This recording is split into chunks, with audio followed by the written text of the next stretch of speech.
नमस्कार, मैं हूं प्रियांशा और आप देख रहे हैं देश और दुनिया के बाजार पर न्यूज प्लस 21 का एक्सक्लूसिव बुलेटिन बाजार हलचल। टाटा मोटर्स ने कहा कि फरवरी में उसकी कुल घरेलू बिक्री सालाना आधार पर 27% बढ़कर 73,875 इकाई हो गई।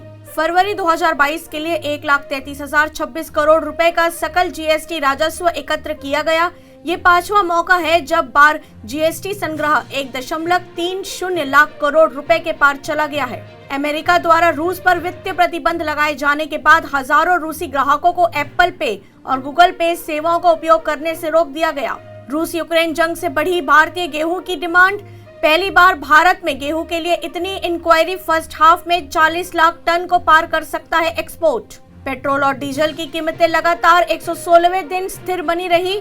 माना जा रहा है कि उत्तर प्रदेश और पंजाब जैसे राज्यों में विधानसभा चुनाव के बाद कीमतों में बढ़ोतरी हो सकती है।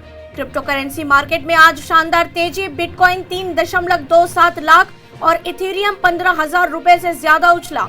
ICRA ने अपनी रिपोर्ट में कहा कि शुरुआत में यूक्रेन क्राइसिस के कारण भारत में महंगाई का दबाव बढ़ेगा। यह देखने वाली बात है कि लड़ाई कब तक चलती है।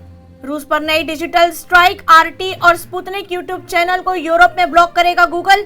विज्ञापन पर पहले ही लगा दी है रोक। एयर इंडिया को झटका। इल्कर आईसी ने कंपनी का CEO बनने से किया इनकार। पिछले महीने हुई थी नियुक्ति की घोषणा। महंगाई की मार। कमर्शियल गैस सिलेंडर 105 रुपए महंगा हुआ। दिल्ली में 2,000 रुपए के पार हुए दाम। ऐसी ही तमाम जानकारियों से लगातार अपडेट रहने के लिए हमारे चैनल को लाइक और सब्सक्राइब करना ना भूलें। नोटिफिकेशन के लिए बेल आइकन जरूर दबाएं। देखते रहिए न्यूज प्लस 21, आपके हक की बात।